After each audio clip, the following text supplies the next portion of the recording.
il y a un coup d'État, mais il y a plusieurs formes de coup d'État. Vous êtes d'accord avec moi? Il peut y avoir un coup d'État militaire comme un coup d'État institutionnel. Bien sûr. D'accord? Le Niger a avec nous un passé séculaire.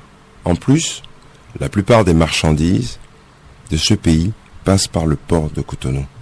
Bon, le chef de l'État, suite à cette situation, s'est levé avec des propos entre guillemets guerriers à l'époque, rappelez-vous, nous-mêmes on avait été un peu surpris en disant mais...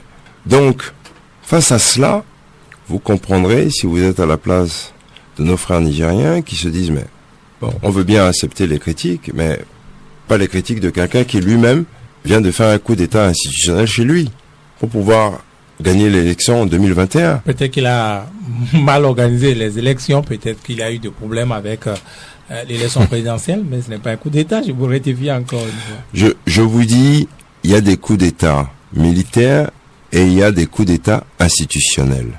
Voilà, c'est mon point de vue, c'est pas le vôtre, c'est le mien. D'accord? Face à ça, comment voulez-vous que les autres puissent réagir?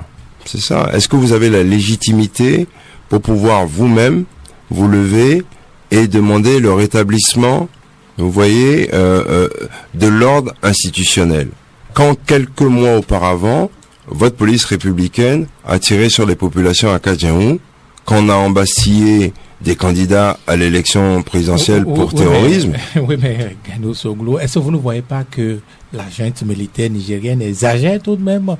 Parce que Patrice Talon, comme vous dites, il a pu se tromper, il a reconnu à demi-mot et il a tendu la main, non? C'est vous qui le dites, moi je ne... D'accord. Écoutez, j'entends ce que vous dites. Maintenant, je ne suis pas Patrice Talon, je ne suis pas non plus la junte nigérienne, mais je pense qu'on aurait pu faire l'économie de tout ça. Oui, vous connaissez bien le Bénin, disiez-vous tantôt. Oui, le Bénin profond. Gano Soglo, pensez-vous que, comme les Nigériens le disent, comme la junte le dit, eh bien, au Bénin, il existe de bases militaires une seule fois, dans une seule ville, vraiment de base militaire. Vous le croyez sincèrement, Gano Soglo? Je n'en sais absolument rien. Là, je vais être honnête envers vous, je n'en sais absolument rien. Vous ne croyez pas presque, n'est-ce pas? Je n'ai pas dit ça. Je n'en sais absolument rien. Vous savez, le français est une langue assez... délicate. Donc, les mots, il faut bien les choisir. Puis je n'en sais absolument rien.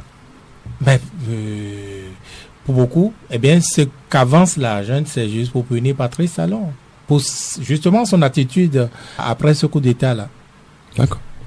C'est vous qui le dites. Moi, je ne sais pas. Sur cette question, je ne vais pas m'engager parce que je n'ai pas les éléments. Bon, ok. Vous fermez la frontière. Je veux dire le Niger, vous fermez la frontière, mais vous voulez quand même faire passer le pétrole dans le souterrain.